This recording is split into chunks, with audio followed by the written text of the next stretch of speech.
Shalom. All praise, glory, and honor is due to Yahweh, Bahashem, Yahweh Shai, Bahashem, Wacha, Kadash. Double honors to my elders and apostles at Great Millstone. Peace, safety, much love, and blessing to the Akim across the four corners of the earth that are pushing out this truth and sincerity and putting their lives on the line to do so. I want to say Shalom to you, brothers. I'm the brother Sirach out of GMS Atlanta.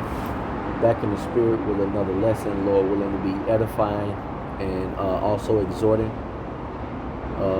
through the spirit and power of Yahweh Shem Shai. All praise, glory, and honor is due, and double honors to my elders and apostles at Great Millstone. In this particular lesson, I'm just going to go into Sirach, the 29th chapter, which deals with how to move when it comes to borrowing and lending. All right, whether it be money, whether it be your living space or your home, or whatever the case may be, the scriptures has the answer to every scenario or every situation that you could possibly think of that'll take place in your life in today's society. The difference is knowing the scriptures. So you have to be studied.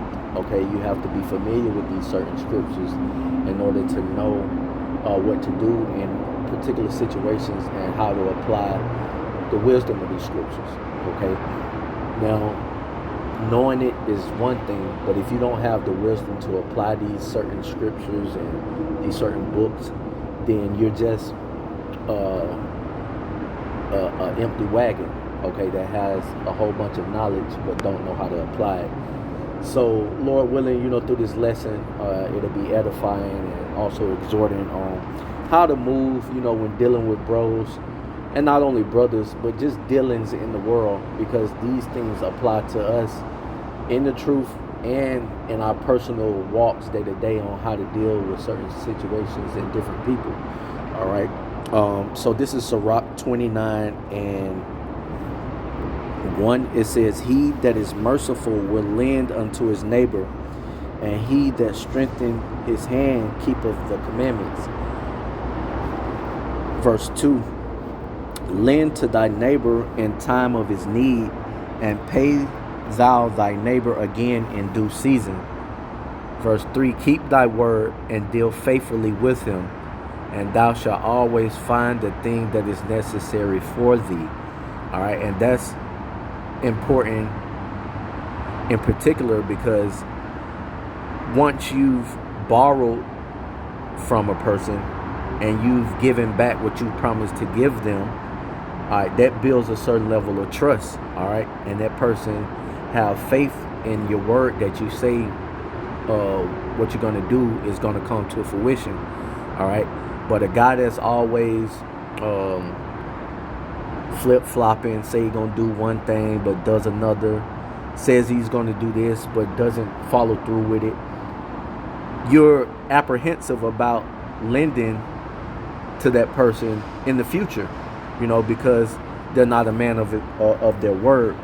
And we know people like that in the world that they'll ask to borrow some sugar and promising of giving you back the same sugar that they borrowed from you in return, if not more, or they'll give you the same in which they borrowed. And they'll borrow it from you. You got to chase them down for it. You get ignored phone calls. They just don't respond. Okay, that's being a niggard.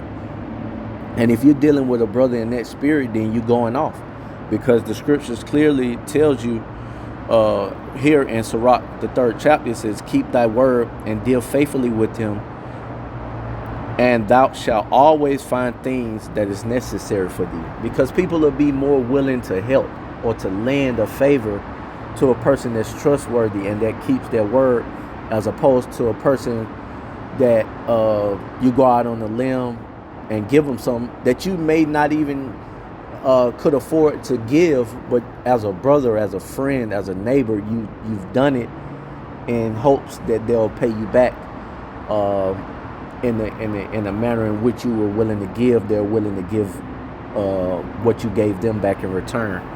So, and I know things may happen to where, yeah, you have to come up with an agreement, and you fall short, but communicate that with one another. Okay, don't just let weeks to months to years go by and you never bring the topic up again about what has been lent unto you that you should be repaying, and you just let it go like water under a bridge. Don't do that.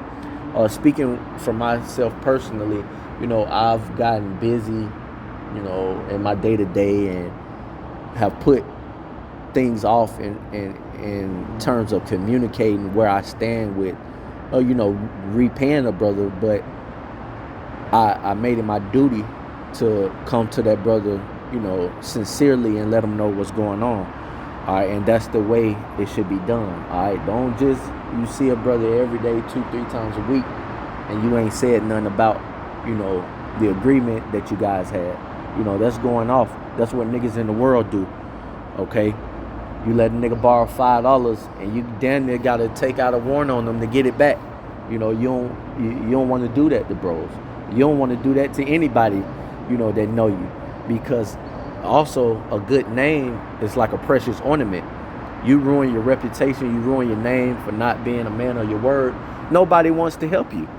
Okay, so verse 5, it says, till he have received, he will kiss a man's hand, and for his neighbor's money he will speak submissively. All right, that's when you're in a time of need. You come all lowly and humble and meek because you need, and you want to get what you need, so you're speaking smoothly. That's the spirit of Esau Edom. He come to you smoothly, all right, to get what he want. Then when he get it, it's like, nigga, fuck you, all right, for lack of better words. So you don't want to be in that spirit of Esau Edom, man, coming off like you just don't give a damn about things that have been given to you or lent to you by a person. I keep saying brothers because that's mainly what my focus is, but in your day-to-day, you still want to keep these same principles and these same knowledge, wisdom, and understanding that we're gaining from these scriptures, because it doesn't just apply to your life as an Israelite on Sunday, Saturday, Sunday, Friday, wherever the case may be, whenever you make camp. No, these are things you should embody, that you want to implement and exude as a person in your day-to-day walk. You know what I'm saying? It says, but when he should repay, so when it's time to repay, all right, he will prolong the time, like I said, ducking and dodging you, prolonging the situation, not responding to text messages, or just seeing you, saluting you, and going about his way. Ain't brought up the fact that he's supposed to be repaying you or not. It says he will prolong the time and return words of grief and complain of the time. All right, it was made famous in movies, and one movie in particular that I'm thinking about, I think it was Menace to Society. I think O-Dog Trey was a young guy sitting at the table watching his pops gamble, inside the house. And there was a dude at the table that owed him some money.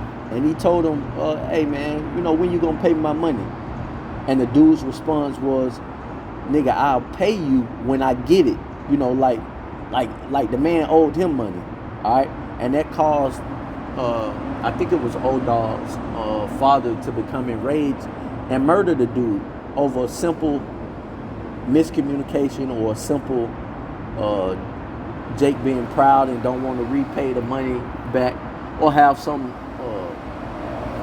crazy response to something when you're the one that's in the wrong. All right, that leads to wrath, that leads to envy, that leads to strife. All right, and in that particular case, it led to the man being put to death.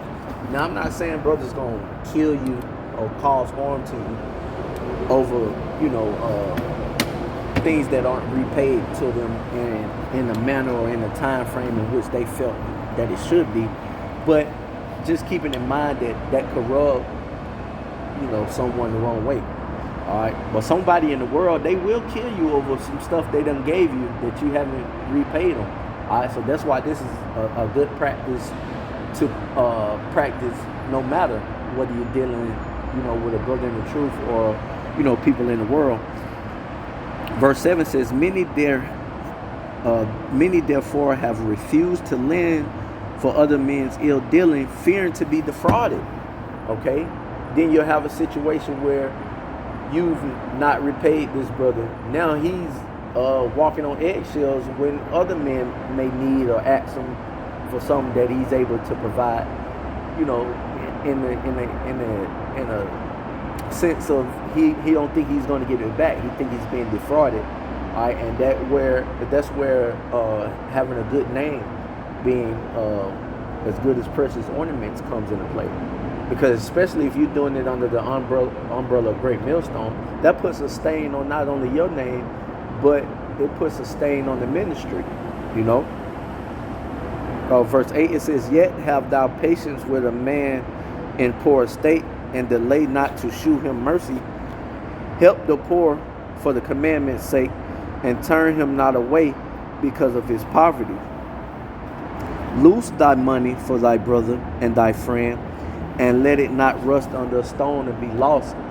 And that's speaking from another standpoint, that if you have enough or sufficient amount that you can lend to where it doesn't put you in a bind, then go ahead. It's okay to give. Don't let this money that you have sit up and collect dust. But it also says help the poor man for the commandment's sake, because what's the commandments tell you that Salakia. That's not the point I wanted to make. I'm going to continue to read. This is the point in verse 11. It says, lay up thy treasure according to the commandments. Salakia. It says, lay up thy treasure according to the commandments. And what does that mean? That you should be storing your treasures in heaven, where moth and rust do not corrupt. All right, but we're speaking on the physical sense of money, currency, assets. If you're lending that to a brother in a form of physical currency, physical assets, then yeah, you expect for it to be repaid, especially if that was the agreement that you had between you and another.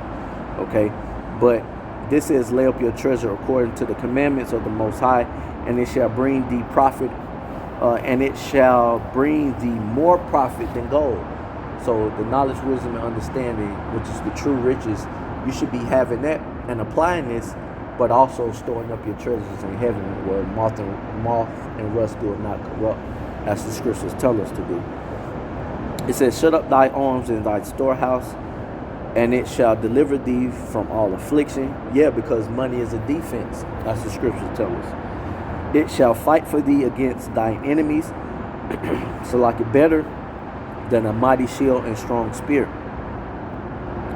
An honest man is surety for his neighbor, but he that is imprudent will forsake him. Forget not the friendship of thy surety, for he have given his life for thee. All right.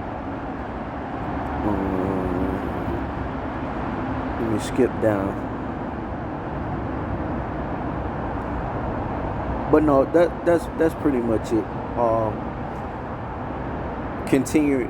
This whole chapter is really good, but it starts to get into other things, but that are similar to lending, and it goes on to having your own, and not wanting to be a burden on others by living with them if you can help it. All right, but that's a topic for another discussion. Lord willing, this video was edifying. I'm gonna end it giving all praise, glory, and honor to Yahweh Ba'ashem Yahushai, Bahashem Rchakodash Shalom.